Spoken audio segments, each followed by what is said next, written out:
I'm sitting on a straw mat. The beautiful orange dirt surrounds me. The blue sky, the mountains of Dedza. I'm shelling peas with Estelle. A week earlier, I had gone to the Dedza Pottery and Lodge in rural Malawi to ask whether they might be able to introduce me to a village chief who might be willing to have me stay with them or someone else in the village for a week or two to learn Chichewa and a bit about their way of life. As luck would have it, the security guard at the pottery was the village chief. And it was only moments after that I was whisked up the hill to meet his wife, Estelle, and their 5 children. Now, I'd spent the last 5 days with Estelle, tending to the garden, the animals, helping her cook, clean. And it was only after these 5 days that she felt comfortable enough to check an assumption she had about me. How do you know how to cook? How do you know how to do this? Didn't you have someone like me that was a servant to you when you were growing up?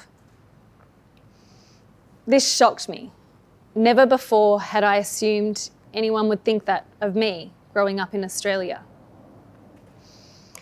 And just like Estelle, you too might have made assumptions about me or others in the room. It's human nature. It's what we do.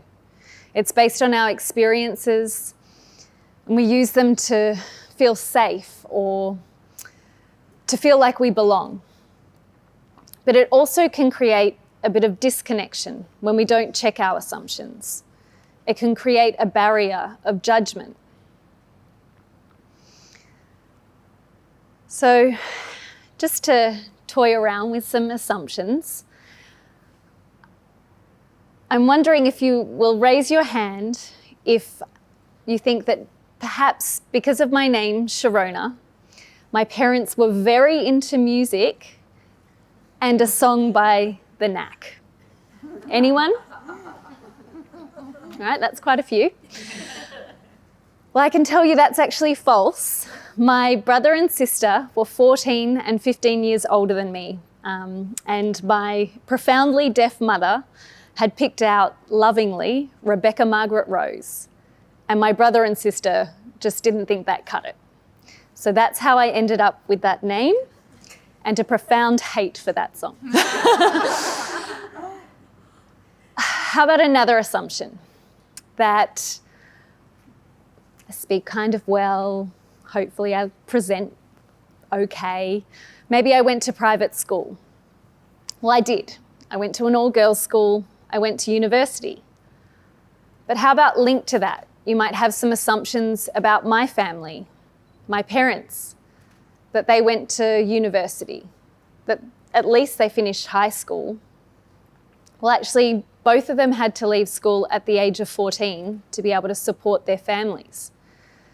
And they worked bloody hard to make sure that me and my brother and sister didn't have to struggle like they did. Now, this assumption, don't put up your hand, I don't want to know. But you might have one about why I was on that mat with Estelle. And perhaps you might assume that I was going to Africa to find myself, or perhaps I thought that they needed me, that I could save them. And to look at that, we need to go back much earlier. I was 7 years of age when my brother Adam returned back from living over in the UK. He had stories of adventure, risk, of sliding down mountains on black plastic bags from the pub he worked at to his accommodation, to losing his passport and drinking in Bavarian beer halls.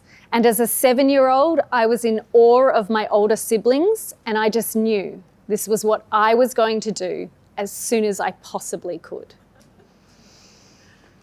Fast forward to 2003, I was 19. I had saved up as much money as I could, and I went to London.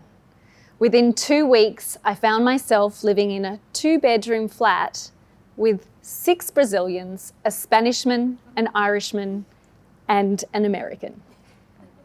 Not long after that, I was then in Edinburgh for a fringe festival, and I lived with a Zimbabwean and South African band, and the Brazilians came to visit.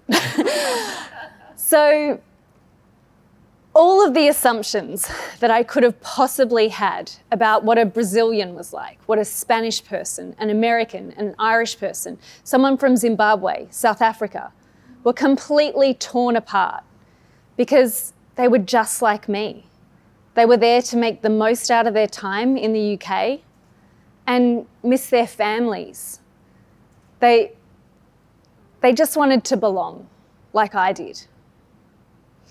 And at the end of my time in the UK, Camilla, my dear Brazilian friend, and her family invited me to go to Carnival in Salvador da Bahia. And it was there that the trajectory of my life completely changed. It's 2 a.m. All the festivities of Carnival were going on around me. And I could see children as young as 4 and 5 collecting cans in exchange for cash. Now, I'd started studying a commerce degree, and there was no way when I got home that I would continue with that. Because that moment made me see social injustice that I just couldn't live with. And I knew from that moment on, I wanted to work in something where I could be part of a solution to addressing the systems that hold people back, not only in their local countries, but actually the world systems. So I went home, I studied international relations. I started working for Save the Children. And that's when I saw firsthand the social injustice that happens here with First Nations people, with refugees, with asylum seekers, with anyone who's working on a low income. And because I wanted to learn more about development, but it was too close to home, what I was seeing in Australia, I decided to go to Africa. So I packed my bags, and for 9 months, I travelled around. I spoke to people. I caught minibuses. I hitchhiked. And again, I just met people who were resilient, generous, kind, entrepreneurial. And they were just like me. They were just like my parents who wanted to provide a better opportunity for the next generation. And it's all of those experiences and many, many more that has brought me to want to bring people from different backgrounds together, for them to be able to see the beautiful connection and the similarities that we all have as human beings. And because I like to look for opportunities as well as problems, when I started to hear last year about how amazingly talented people from refugee and migrant backgrounds wanted to start food businesses but couldn't, I thought, this could be a thing for me. Because food connects.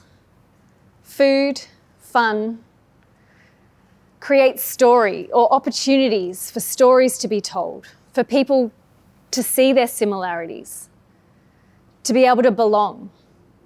And I started a business called Humble Sampler to look at the access issues that people were facing, but also the inequalities in the systems and structures that are meant to be there to support me as an entrepreneur and them. And you see, what I found was there's a problem with affordable and reliable kitchen spaces, but more than that, there's actually problems with financial institutions, councils that are meant to be there to help people start up their businesses, They have assumptions behind them. Or the people that make the policies and procedures have assumptions, which informs how then people are treated at a wider level. So I'm just in the beginning stage of my entrepreneurial journey. I'm still going out, I'm speaking to people, I'm learning from other organisations, but I have a big vision.